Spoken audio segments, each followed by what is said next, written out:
నమస్తే, welcome to 4 Sides 4 Minutes. నేను మీ సంపత్ కుమార్.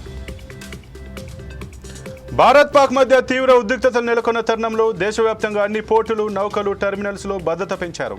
పోర్టుల్లో భద్రతను 2వ లెవెల్కు పెంచుతూ ఆదేశాలు జారీ చేశారు.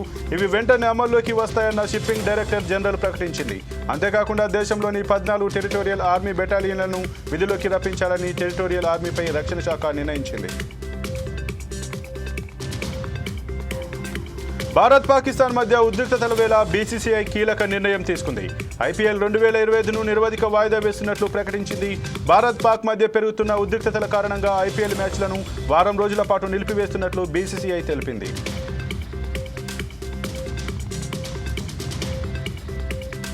భారత్ పాకిస్తాన్ మధ్య ఉద్రిక్త పరిస్థితుల నడుమ రాష్ట్రంలో నిర్వహించనున్న మిస్ వరల్డ్ పోటీలపై తీవ్ర ఉత్కంఠ మొదలైంది. ఇవాల్టి నుంచి ఈ నెల 30 వరకు హైదరాబాద్లో తెలంగాణ ప్రభుత్వం ఆధ్వర్యంలో ప్రతిష్టాత్మకంగా మిస్ వరల్డ్ పోటీలు నిర్వహించనున్నారు. ఈ నేపథ్యంలో మిస్ వరల్డ్ పోటీలు రద్దు చేయాలని వీహెచ్పీ డిమాండ్ చేసింది. శత్రు దేశాల ప్రతినిధులతో పోటీలు ఎలా జరుపుతారని ప్రభుత్వాన్ని ప్రశ్నించింది.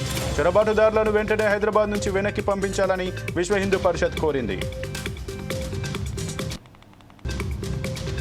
పాకిస్తాన్తో యుద్ధం నేపథ్యంలో దేశవ్యాప్తంగా సీఏ పరీక్షలను వాయిదా వేస్తున్నట్లు ఐసీఏఐ ప్రకటించింది. అయితే ఇవాళ నుంచి మే 14 వరకు జరగాల్సి ఉండగా సీఏ ఇంటర్మీడియట్ ఫైనల్ పరీక్షలను వాయిదా వేస్తున్నట్టు పేర్కొంది. తిరిగి నిర్వహించేది ఎప్పుడో త్వరలోనే వెల్లడిస్తామని స్పష్టం చేసింది. జమ్మూ కాశ్మీర్లో ఆపరేషన్ సింధూర్ నేపథ్యంలో తెలుగు జవాన్ మురళీ నాయక్ వీరమరణం పొందాడు. దేశం కోసం ప్రాణాలు అర్పించిన మురళీ నాయక్కు సీఎం చంద్రబాబు నాయుడు, గవర్నర్ అబ్దుల్ నజీర్, మంత్రి లోకేష్ నివాళులర్పించారు.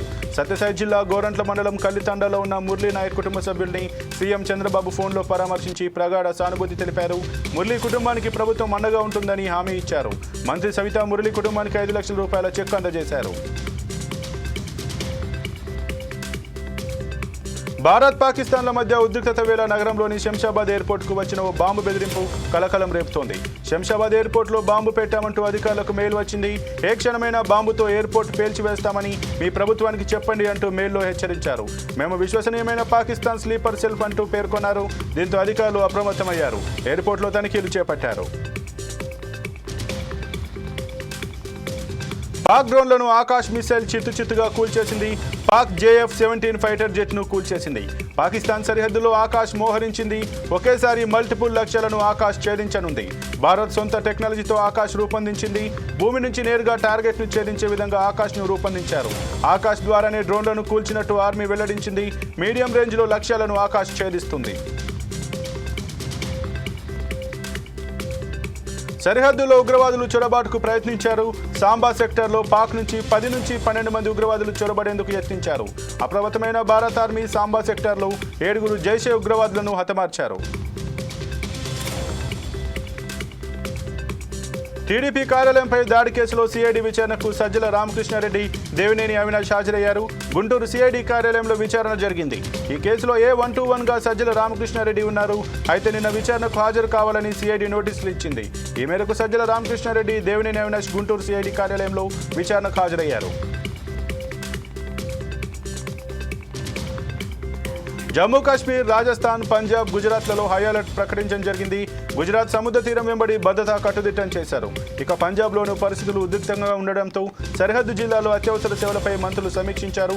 పోలీసులు, వైద్యులు, ఆరోగ్య సిబ్బందికి సెలవులు రద్దు చేస్తూ పంజాబ్ ప్రభుత్వం ప్రకటన విడుదల చేసింది. అయితే ఎలాంటి పరిస్థితినైనా ఎదుర్కొనేందుకు సిద్ధమని పంజాబ్ ప్రభుత్వం వెల్లడించింది.